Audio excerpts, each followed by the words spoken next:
Well, hello there, and welcome to another edition of Under the Cowling. Today I've got Thad Darger. He's a pilot of our 833, our stealth fighter. We're going to get into it a little bit here.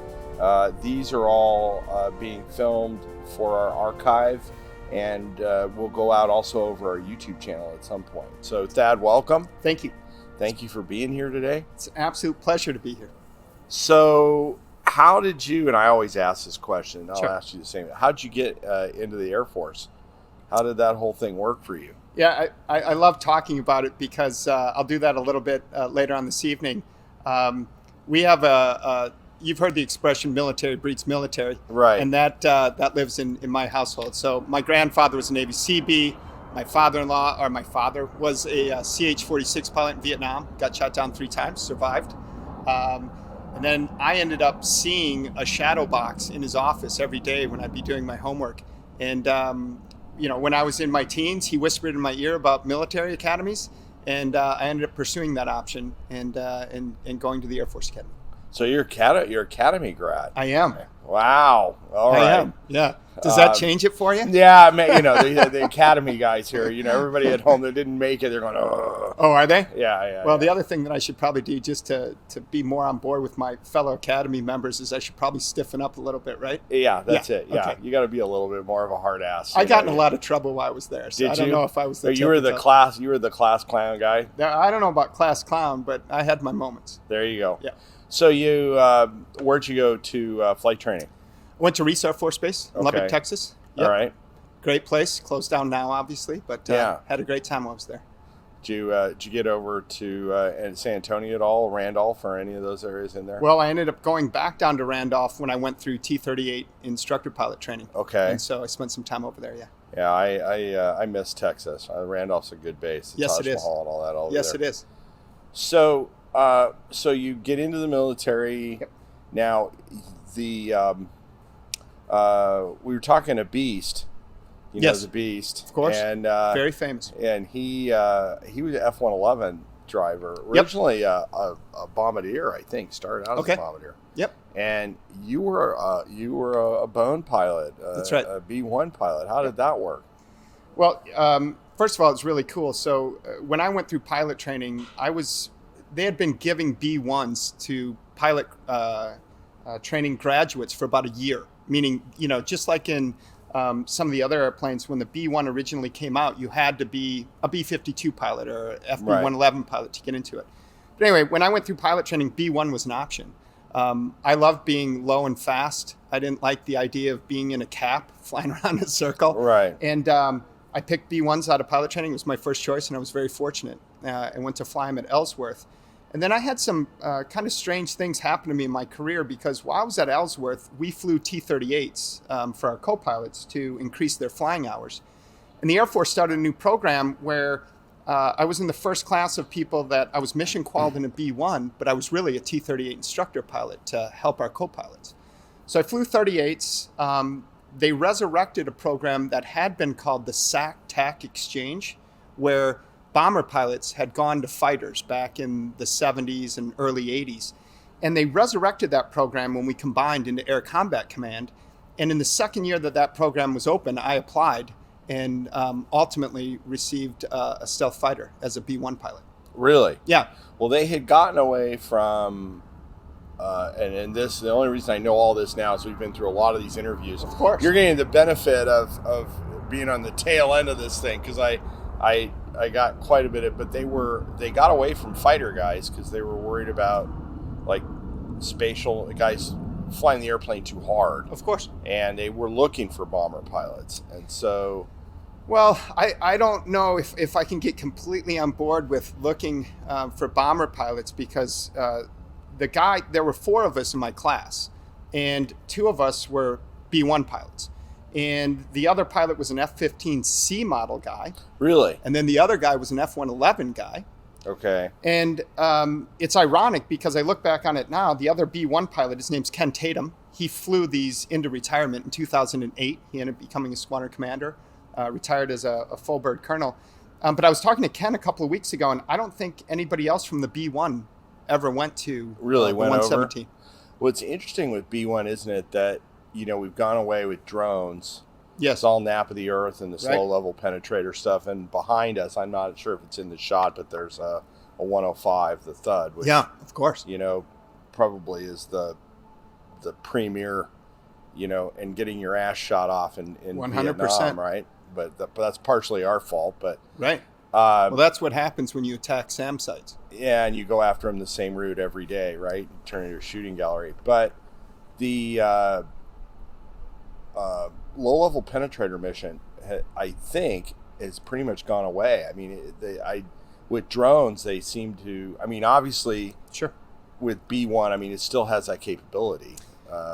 Well, so, I've been out of the Air Force since 2000, right? So I've been separated for 21 years. And when I think back to ending pilot training in 1990, right? So now we're 30 years back. And ending up with a B1, I mean, the B1 was created for exactly what you said, right? Let's fly at 200 feet off the ground, just like F-111s did, but hopefully with a little bit better terrain following. And let's mask ourselves so that we don't have to worry about all the things that are going to happen at high level. It's ironic because, again, my dad came out on this visit with me, and because of his experience in Vietnam and the things that they did over there, we were talking last night about the ability of SAMs. And, 20 or 30 years ago, they were amazing. And so going back to your question about nape of the earth probably being over, that wouldn't surprise me one bit. Well, it's completely different if you look at the F-117. Sure. And I got real lucky that we knew somebody, and I got into the cockpit when they were putting the avionics, and Rockwell was doing it on one of the B-1As on the prototypes. Really? And Yep. that's what really gave me the airplane bug. I got up in the cockpit. Yeah. And it was still, I don't know that it was in the factory, but it was in an industrial hangar. It Sure. hadn't come out yet. And I know I drove the guy nuts with questions because I was trying to show him that I had read stuff. So Right. I'm talking about cruise missiles and this There you and go. that. And I can remember, I now you look back on it, I must have been just an absolute pain in the ass for this guy. But Well, it's funny. I think amazing that airplane. the B-1A, I think, still had a capsule Mm-hmm. That's for exactly ejection. right. It didn't have ACES 2 seats like we Yeah. had when I flew the B-1. But yeah, really cool aircraft, great design. I mean, every time I hear about them, right, they're talking about phasing them out. Ironically, I flew them out of Ellsworth Air Force Base in South Dakota. I grew up in South Dakota on the other side of the state and love living in Rapid City. My parents live there right now, and I think they're actually progged to get the B-21. Really? Yeah, and the B-1s are at Ellsworth right now. We just did on the Warbird Wednesday thing. We just did the F-15. Oh, nice. And we were talking about the EX program, which is essentially turning into a missile truck, right? Right. Yep. There are also similar proposals for the B-1. Yeah. Turning them into basically arsenal airplanes, Right. and they just hang back with the F-35 or whatever. Yep. Doing all the Just sensors, spit them out wherever they and need to just go. volley fire into wherever they're going, and it's amazing. I think that airplane will be around for a while. The capability of it is B-52. The only challenge you've got is probably, and you would know better than I would, but you fly something like that low and fast and hard. It's really hard on the airframe, and Very. you know, Very hard. And in fact, when I was so I left Ellsworth in 95. I was there for about 4 years in the B-1. And we had just done this huge exercise where the guy I ended up flying stealth with, Ken Tatum, he came up from Dias, and I didn't know him at the time.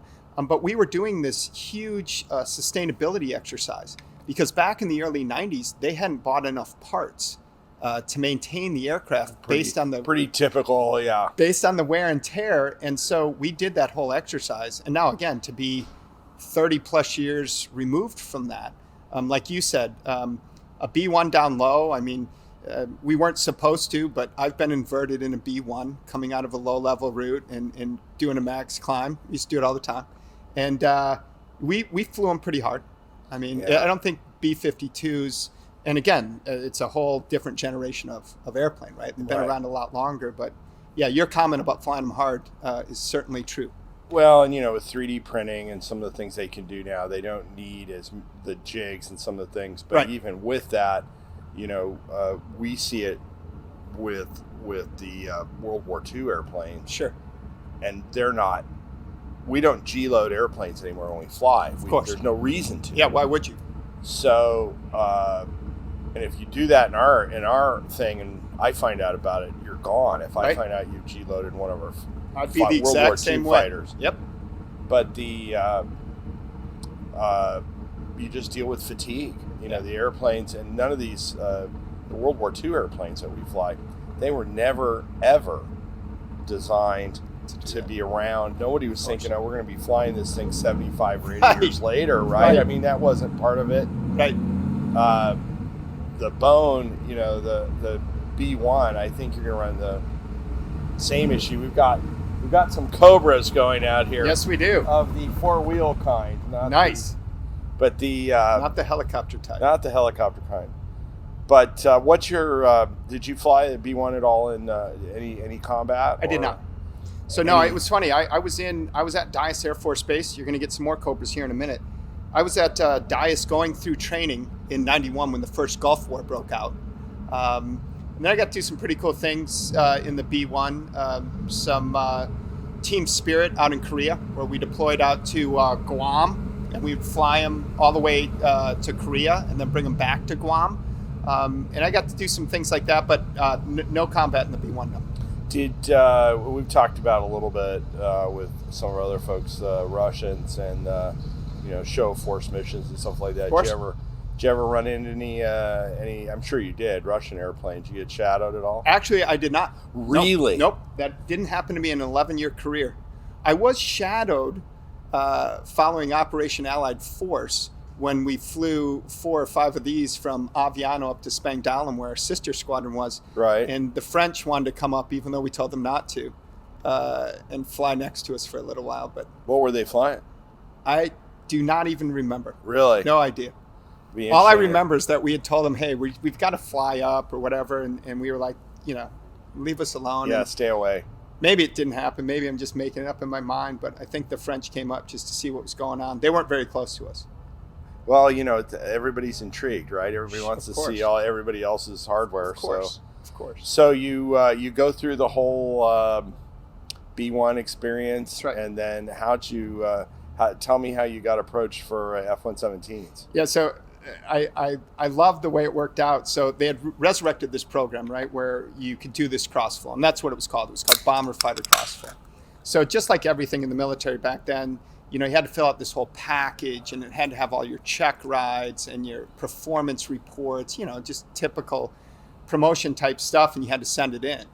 Well, part of that, and it still exists today, I have a 27-year-old daughter that's a captain that flies C-17s, and she was just telling me about her dream sheet. Back then, we would fill out, right, with 30 lines, sometimes on a typewriter, here's the airplanes that I'm going to rank order. So I put in my paperwork for this Bomber Fighter Crossflow, and I ranked my airplanes. It's like A-10, F-16, F-15E, F-15C, F-111. I take it, send in the package.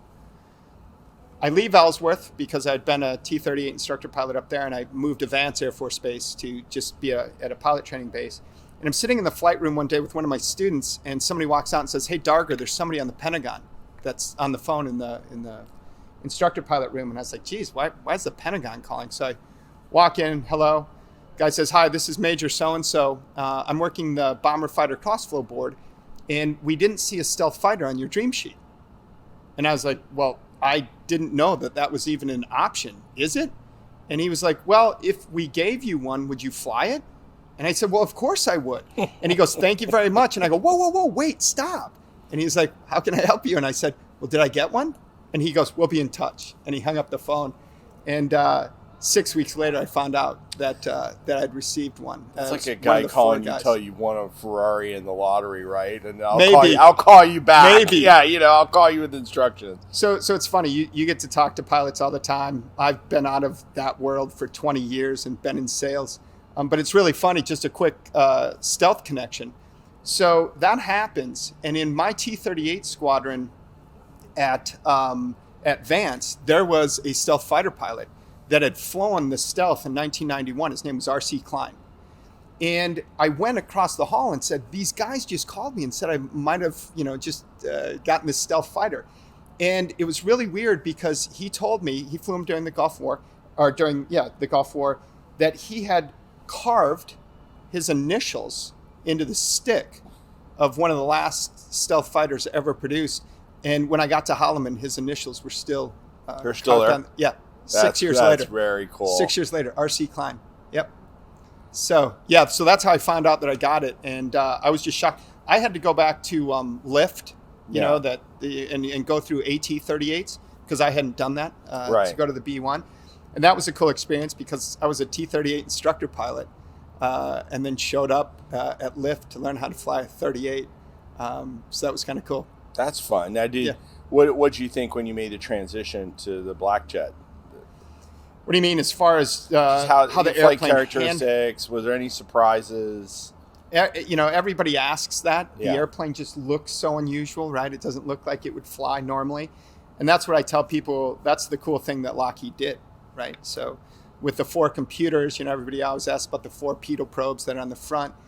With the 4 pitot probes and the computers, I tell people it didn't seem any different than any other airplane, right? A B-1, which pulls a closed pattern, or used to, right, and fly the same ground track as a T-38, and the stealth fighter did the exact same thing, right? That's what was going to be one of my questions. You fly a B-1, you got a lot of horsepower there with those big afterburning engines. Was there any? I mean, you're going to a subsonic airplane, no burners. Yep. It's got a long roll, right? It's got a super long roll, right? You've talked to other people, and that has to do with a lot of different things, from the sweep of the wings to the non-afterburning engines to you name it.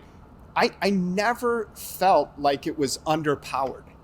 Now, if I had come from, I don't know, you just brought up the B-1. The B-1 can get off the ground pretty quick, right? With 4 afterburning engines. I don't ever remember sitting in the airplane going, oh, geez, this thing's such a pig, I was the guy that, and I was thinking about it because of when I did my Finney flight in the stealth. I used to do it in the 38. I used to do it in the black jet too. I was the guy that never climbed out when I would do a touch and go or low approach. Really? I mean, I'd get to the end of the runway and I'd be 8 feet off the ground. I'm surprised I never got in trouble. Really? Yeah. So I would always be going pretty fast by the time I hit the end of the runway. Well, that's cool. So you're in the airplane. Yep. Now you flew combat, right? Oh yeah. So let's go into that. I mean, Greg, Beast talked about that a little bit. Now he's first guy in, right? Yep. And the Iraqis are doing whatever they're doing, and then all hell breaks loose once the bomb hits them. Always. What? Now you're up against a different adversary. 100%. Yeah, the Iraqis, Warsaw Pact, probably classic Warsaw Pact training. Yes. All Warsaw Pact hardware. You couldn't have a better interlock as far as from our perspective, because all our systems are designed for that to go right at them. Absolutely. And training. But my senses of interviewing other people is that in Europe, in that conflict, we were up against a little bit different adversary. Was the adversary, do you think, more sophisticated? I've heard that, and I don't know whether, and that's not dissing the Iraqis, and some person sees this and gets upset with me because we're giving the Iraqis a hard time. We're not. But but we bombed the heck out of them, but we're not going to give them a hard time. It's a fact. But were we up against a more sophisticated air defense adversary, or it's older equipment, right? Well, my first answer to that would be that given that I flew a tail number called that was 806, 13.9 hours nonstop from Holloman Air Force Base to Aviano, and then considering that airplane got shot down on the 5th night of the war, I think the easy answer to your question would be yes. It was a more sophisticated adversary. Does that cause pause when you think did that cause a pause amongst? I mean, everybody up to that point felt the airplane pretty invincible. Yeah, you didn't have the magic bullet, right? What was the ripples on that? Oh, maybe you'll have some macho guys that you interview someday that'll be like, whatever. I mean, come on, you just said it, right? It's got to cause you to tighten up a little bit. It's 1999. It's 1999. Right. The airplane's been flying for 16 years, right? Roughly, from when it went operational in 83. We go over and we have the success that we have in 91 in the Gulf War. And then that happens. And, of course, it whatever the expression is, tightens you up, whatever. Having said That's all a G-rated version of the expression, and we got to keep it at that level on that's this, fair but enough. yeah. I might take us to PG later, but Yeah, there you go. no, yeah, of course it gives you pause. I mean, the thing that I tell people all the time, and I'll talk about it later on tonight, is I think some people think that a stealth fighter was invisible. Right. We knew it wasn't invisible, right? Right. It was very, very hard to see, right? Given a low radar cross section and the things that we did to avoid heat and avoid emissions and everything else, right? So it was unlike, and still today is unlike any airplane that's ever been built. When that happened on the 5th night of the war, though, I mean, I can't think of anybody that was like, wow, this is, oh, we're fine. Let's just keep on doing what we're doing. I mean, of course, you think that, especially with how small our community was. I mean, it was very difficult. As a weird side note, and so I flew the airplane over. We flew some training stuff. I'd done the same thing a year earlier in Kuwait, and my wife was pregnant with our 3rd daughter at the time, and I thought my wife, she was at about 5-6 months, and we thought she was going to have kind of an invasive procedure that was related to a kidney stone. And so I actually left Aviano and went back to Holloman. And then the war broke out. I was actually at Seymour Johnson doing an air show preview because our sister squad in the 9th was still at Holloman when the war broke out. I woke up one morning, looked at the USA Today, and I went, wow. I was in my house the night that 806 was shot down. I was just stepping out of the shower, and I heard my wife just make this like blood-curdling scream. And it gives me goosebumps still 20-some years later to even talk about it. And I came running out to this little bedroom that we had in Alamogordo, and I'm looking at this 14-inch TV, and they're on CNN, and you can see the airplane laying upside down. You can see the tail, HO 806 with the ACC patch on it. And the guy on CNN goes, we have unconfirmed reports that this is a stealth fighter. And I was like, I'll confirm it. Yeah.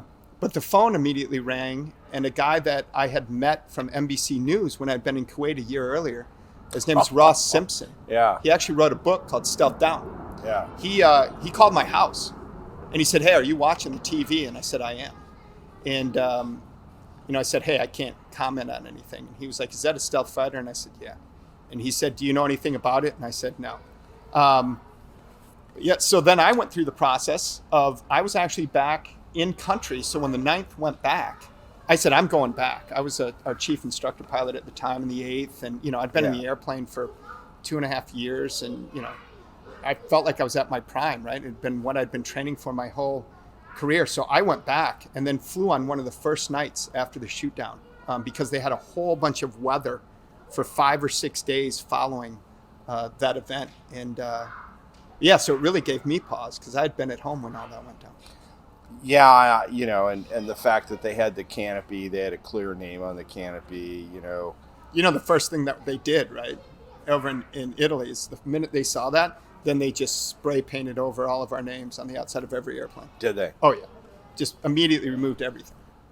Yeah, that was so hard for him because he was at home. Yeah, he's at home and sees his name on the canopy, and his life was not his own after that. I don't know if you talked to him about this, but then he and his family had to move on base because they just had news trucks set up in front of his house. He lived off base, and they wouldn't leave him alone because his name was on the side of the jet. Yeah. So anyway, we stripped him off the side of all the airplanes. Talked a little bit about that, and I think that what a traumatic experience. Oh, I can't imagine.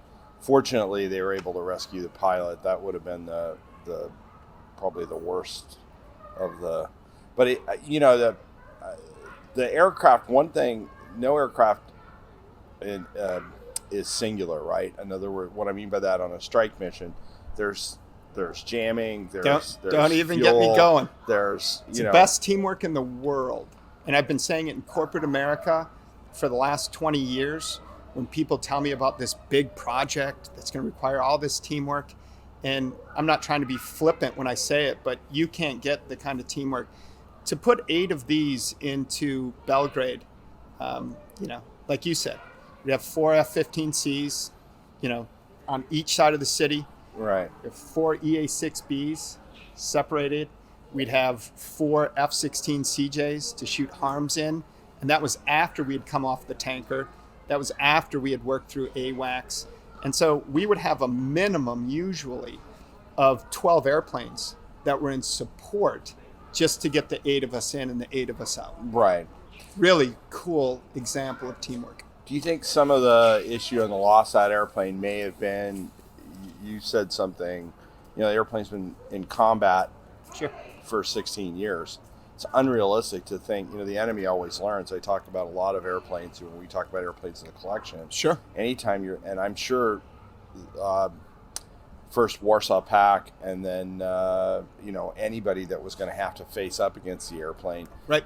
They're noodling. Okay, how do we do it? How do I get at that airplane? I mean, that's right. The Iraqis just had the unlucky happenstance to get a brand new weapon system thrown at them. Yep. And it was perfectly designed to go at what they had. Yep. 16 years later, I always think there has to be some learning curve that allowed them to figure that out. I mean, those were what, SA3s, weren't they? That's right. Yeah. It's funny, if I just, when I say it to people really simplistic. By the way, Greg is very nice. You have a little snack there if you want it. If you're feeling a little peaked, you have water. So, anything. He's such a good host. Greg is off camera. Greg is fantastic, and he is such a great host. These Milano cookies are one of my favorites. I'm just afraid I'm going to have chocolate smeared all over my face, so I'm going to have to wait until after. Don't do this. We can do certain CGI. Nice. So, okay. We'll put a helmet on you or something. Greg is good at that. I need that. There you go. I have the old style face mask, though, with the hose coming up the front. Going back to what happened, how did it happen? In its simplest terms, I tell people 2 things. We were way, way, way too predictable. I think you had said that when we were talking about some other weapon system earlier. We were doing the same thing, meaning we were entering into the country in the same way, which, whether you're stealth or not, there's still some sound, even though sound's associated with being stealthy, right? You can't have this roaring airplane. There's a million, I always tell people there's 5 different concepts to truly be stealthy. But anyway, we were being very predictable. They had modified, and it's easy to read about today, their radar. And then you add a little bit of luck, and there's luck in everything we do in our lives. I can't stand people that don't acknowledge it, but it exists. And when you put those 3 things together, 15 years to kind of think about how this works, and then a little bit of a modification on a radar, we're being a little bit too predictable, and then you get lucky, and then you have the incident that we had with 806 when it went down.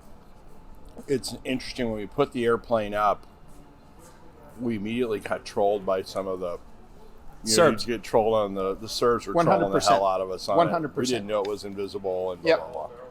Which I enjoy, but I think a lot of what you just said is very true. I've read extensively about it, and he got the battery commander got very lucky because the first missile he fired at the airplane didn't lock on. He missed him. Yep. And the other one, he didn't hit the airplane. He got a proximity detonation. But he got enough damage hits on the airplane to bring it down. It's funny you mentioned getting trolled. I have at different times on social media platforms wanted to respond to things like that, and I'm glad that I haven't, because I tell people all the time the whole concept of war is it's the saddest thing in the world. I mean, it's 1999. Yugoslavia had held the Olympics, in 86 or whatever. It's modern times, and people are still killing each other and doing crazy atrocities to people. And it was like that 20 years ago. It was like that 80 years ago. It's like that today. And the fact that human beings treat each other like that, and it causes us to go to war, is crazy. Now, going back to that comment that you said, because again, we had talked off camera about me not being the most serious person in the world. Whenever I see those troll things or the shirts that say, hey, we didn't know it was invisible, man, when I think about what we did there, it's just sad. That one might not have been invisible, but I mean, we were just in there every night, and we were unopposed. So for 70 some odd days, they got that airplane. They also shot down, obviously, the General's F-16. That used to be the chief of staff, right? So they got a couple of our airplanes. but it's really sad going back to the fact that we have to have wars. I mean, by the time we were probably 10 or 15 days into the conflict, there's a river that runs through downtown Belgrade, and you couldn't get from one side of Belgrade to the other. Really? Yeah, I remember the last bridge that was standing. It's like they were using like rafts to try to get cars across. This is in 1999 in a major European capital. And so, whether people troll things about the stealth fighter and say, hey, we didn't know it was invisible, and put up these cool pictures, and, the airplane's in the museum right there in Belgrade. Yeah. Whether they do that or not, it's really sad, because there wasn't anything that we couldn't go after while we were there, and we did. Were they putting up any air defense? Absolutely. Going back to the sadness without being a bummer about combat, you mentioned what were their skills like at the beginning of this interview, and were they compatible with the Iraqis or whatever. That was the first time I'd ever been in combat, right? It's 1999. I'd been on active duty for almost 10 years. And the thing that blew my mind the most is that first night when I went in, is I could see the AAA arcing and then coming down. Mm-hmm. And this sounds bad to say, but there's something almost beautiful about it, because it wasn't just one line. It was what General Feast was telling you about. It was just everywhere. And the thing that I kept on thinking, right, is you're seeing those tracers one every 5 rounds or one every whatever, but they were coming up and then they were coming down. And I was like, you're shooting yourself. They're landing on somebody, right? Right. Yeah. That's crazy. I don't know. Maybe I was too deep for all that stuff. I mean, in my mind, like, that was the first thing I thought of that first night is you're shooting yourself. Right. It was a perfect arc, and it was just coming down somewhere else. And what were they flying? They were flying maybe 17s. What were MiGs? Were they running any MiGs up? Oh, yeah. Just the first night. It's like every conflict that we've had since Vietnam. Right. I mean, one of my friends, in fact, a Navy exchange pilot was on my squadron. He saw one of the missiles come off the rail and go right in front of his cockpit that took out one of the MiGs. Really? Yeah, I think they were MiG-29s. Really? Oh yeah. So that they had some at that time some pretty good stuff in the air. Although you don't know what the sensors are and the other stuff. It's not even that. The thing that I always took away from sitting alert, because we still had a nuclear mission when I was originally in the B-1, and learning about other countries and their air forces, and the thing that makes our country so amazing is, yeah, they might have had MiG-29s, and who knows what their sensors were like, but the reality of it is, from a cost standpoint and everything else, a lot of other countries, they don't get 250 or 300 hours a year like our fighter pilots do. Yeah. Some countries get 7, and they fly a sim.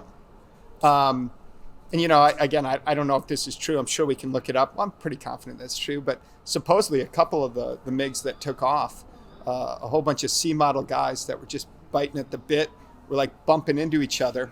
And as the gear's coming up on these MiGs, they're getting knocked out of the air.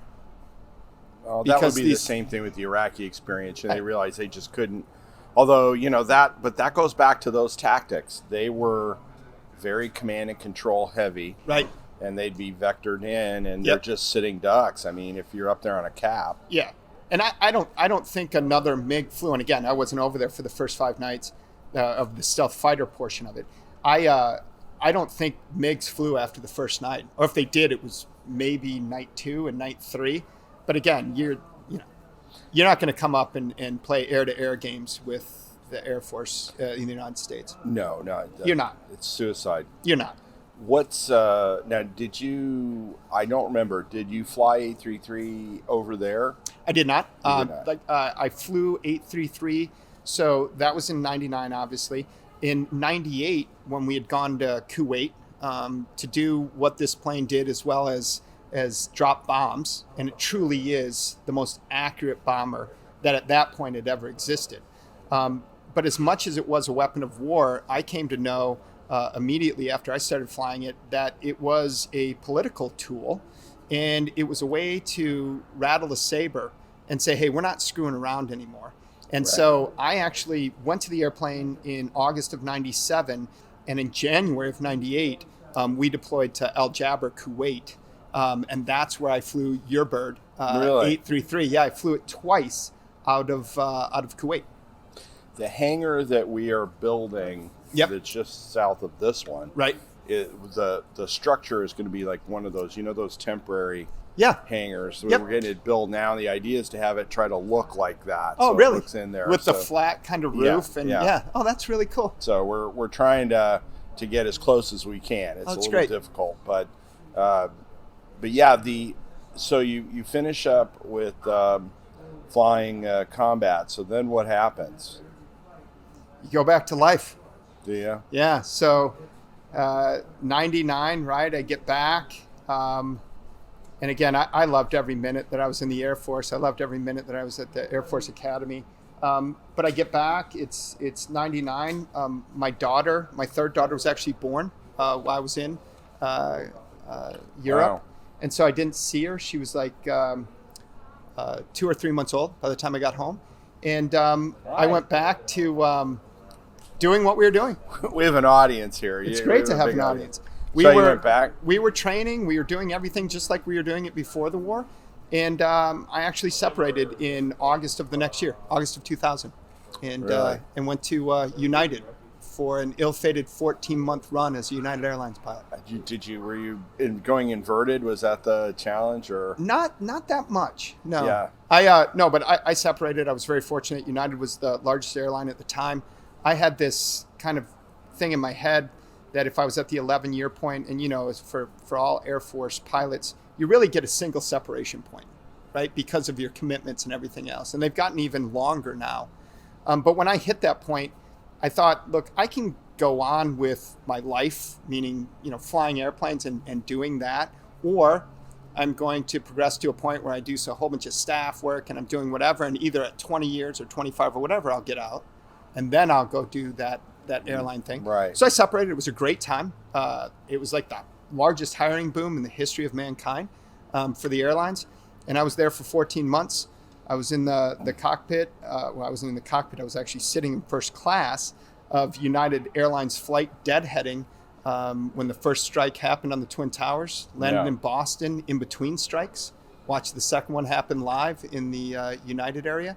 And then I was furloughed 6 weeks later on October 30th. Wow. Standing in Chicago in front of my new house that I'd moved because I was flying out of O'Hare. Had a non-working spouse taking care of 4 kids under the age of 8. And I was like, this sucks. Yeah. Is that G? Can I say that? Yeah, you can say that. Okay. I was like, this is horrible. I don't ever remember getting furloughed in the Air Force. But I got a sales job, and I've been very fortunate. I've worked in sales and sales leadership in medical devices for the last 20 years. Well, that's wonderful. I think we talked about the world changing with sensors and the F-35. And there's a lot of debate about the F-35. A lot. It'll be interesting. We haven't fought the next technology war. You look at the Gulf War. The Gulf War was everything we learned. Yep. And we deployed and everything worked. It's going to be interesting with this because there will be another conflict. Of course. If it's against a tier 1 adversary, we'll get into who that would be. It's going to be cyber and robots and all kinds of interesting things. I was sitting, I'm sure you've had this conversation with a lot of people. I was sitting in the officers club at Holloman, where I was flying cells. And of course, I'm sitting with all these fighter pilots, right? Because that's what I'm surrounded with. And we get into a conversation. I don't know if it was 98 or 99, who cares? And we get into this conversation about drones. And I said, well, we're like sheriffs. If you're a single seat fighter pilot, you're like a sheriff in Dodge City, Kansas in 1865, right? Your time's pretty close to being over. And somebody's like, oh, that could never happen. I said, what do you mean? And one of the fighter pilots was like, there's never going to be a drone that's going to be able to look behind it and see the deflection of a slab in an air-to-air fight. And I looked at the person, I said, you might be surprised. Well, welcome to 2021. Yeah. This whole concept, again, I don't work in the military industrial machine. I haven't been related to the military in 20 years.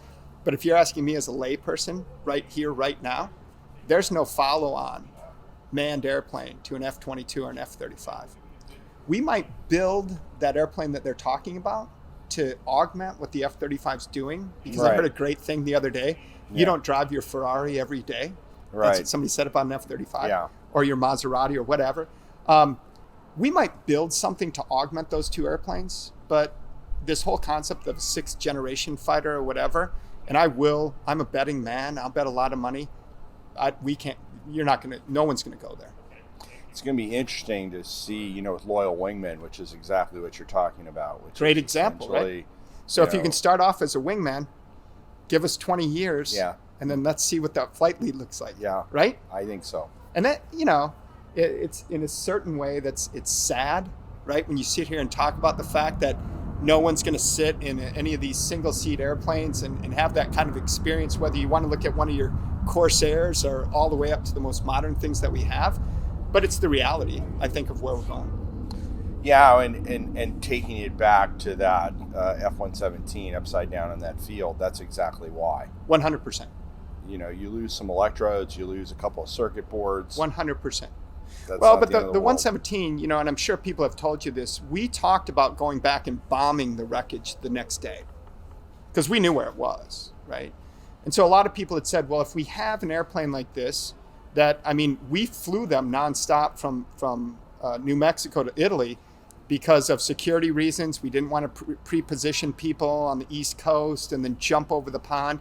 So it was still very, very secret at the time when that happened, but it was also getting very, very old in the fact that, right, when you read about the program, the first concept was in 1975. Right. The airplane goes operational in 83.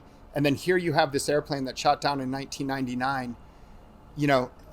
It's getting towards the end. So I know that there was a lot of concern back then about when the airplane was shot down.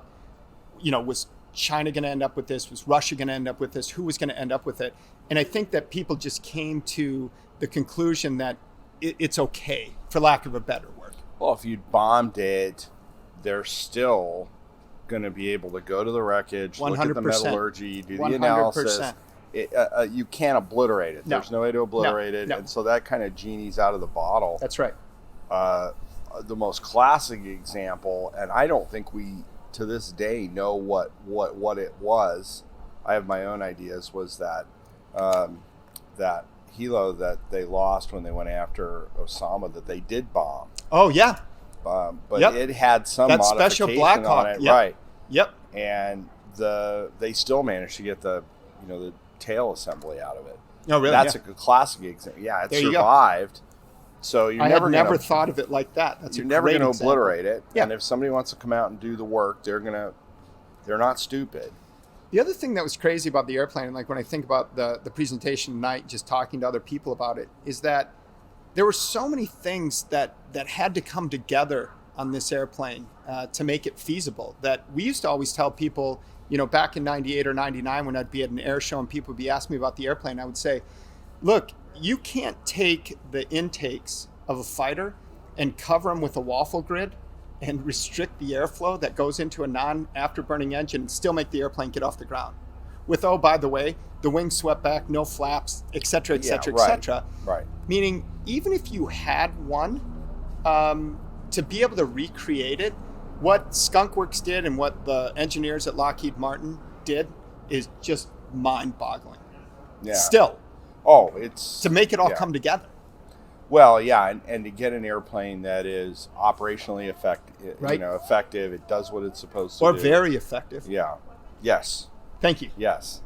So I'll give you that one. That's very true. And it is fitting. Again, we're sitting in front of this thud, which Absolutely. I don't know is F-105. Yep. But it was the lessons learned in that bird and the A6 and the F-111. Yep. All went into this. This had a precision bombing system as opposed to that aim point system that was in those other inertial guidance. Yep. So all of that kind of culminated in this. I mean, you can't be more right about that. Well, the other thing that's amazing about it now, right, is when we had it and when we were flying it in the 90s, right, we were using laser-guided bombs, whether GBU-10s, GBU-27s, whatever the case might be. You talk about advancements in technology. So our brothers from Whiteman Air Force Base in the B-2 would fly a single B-2 over every night. They would drop as many bombs as the 8 of us had dropped, but they weren't lasing anything because they were using JDAMs, which is what as far as I know, everyone's using today. Right. So GPS and GPS guidance has become so good and so precise that, we always told people we would attack. Well, have you ever heard the concept NCD? No. So this was the only airplane in the inventory that we could be tasked with NCD targets. It stood for non-collateral damage. And that was just a fancy way of saying to the leadership in the Air Force and the DOD, if you give us a target, we promise you we will attack and hit that target and that target only. We won't miss and hit the building next to it. We won't hit the building over here. And because we were a flat and level bombing platform, we're not reacting like an F-15E or an F-16, and we're flat and level, and we're using laser ranging and flares and everything else, we were the most accurate bombing platform that had ever been created. Again, from a technology standpoint, JDAM, GPS, and things that have changed have made it so that if you were still trying to use that exact same bombing system today, I don't even know if there'd really be a use. Wow. Right? Because of the JDAMs, do you understand what I'm saying? Yeah. Why Because the B-2 would just come over, and their JDAMs would come out, and they would just go to wherever they needed to go, right? There wasn't anybody holding a crosshair and a laser on the target, and that's what we did. Well, you look at now with kinetic energy weapons, these Hellfires that have scimitars on them, they don't even have a warhead. They're and you don't think about that, but if you have something that's going, I don't know, pick a number, 600 miles an hour, and it slams into you, and it's heavy enough, doesn't matter. It's going to do a lot of damage. That was the coolest thing to me, one of the coolest things to me about the technology on this, is have you ever had anybody that's discussed the bomb release point that a stealth fighter used? Yeah. So we always released our bomb as far forward in that bomb release point so that the bombs were essentially coming in at a 90-degree angle. Really? Right? Yeah. So you can drop a bomb in a bomb release zone. You can drop in the front and have a bomb limp because it can barely make it to the target, so it just kind of drops in. Right. Or you can get to a certain point where a bomb can't come around the corner and come back. So there's definitely a range. These airplanes were made to drop it right in the front every time. So going back to, and it's the only reason I brought it up is because you brought up the idea of that kinetic energy weapon. Mm-hmm. You had 2,000 pounds of explosives coming through with this, but you also had a lot of juice. Oh, yeah. Just because of the fact that it wasn't coming in at an angle, it was almost vertical every time we dropped a bomb. Especially going after bunkers or hardened targets. 100%. Just devastating. 100%. Were they, maybe you can't answer this, but were they delayed because of that? Did they have warhead delays on them so they would punch through and then detonate? Or I don't know if I can talk about it or not, but I tell people all the time the GBU-27s that we carried, which were bunker busters, but not the kind that you Google. Again, you talk about technology that's developed in the 80s or 70s or whatever. A GBU-27 was amazing because when we would do a dual door delivery, the concept of hitting something that was underground and trying to dig down to that target, if you bomb it, all the soil on the top and the cement comes up and then it just lands back in it and then you hit it with another bomb, that's not effective. Right. This thing could drop a GBU-27 when the first bomb hit and when that debris was at its apex, then the second GBU-27 would come through. So you'd already made a funnel. Right. And the second one would come down with none of that dropping back into it. And that's how this airplane, we could get down pretty deep and we could get you. Wow. Yeah. Again, amazing technology when you think that that's 40 years ago. Well, Thad, you have the distinction of being our last presenter on our presentations on A33, which is tonight. So we appreciate that. My pleasure. And I want to thank you for being here today. Absolutely. We appreciate that as well. Yep. We appreciate you watching the program. Thank you very much. If you're watching this, like us on YouTube, subscribe to the channel. Remember, we can't do what we do without your donations. So get out to that page and donate. Have a great day, and we'll see you again.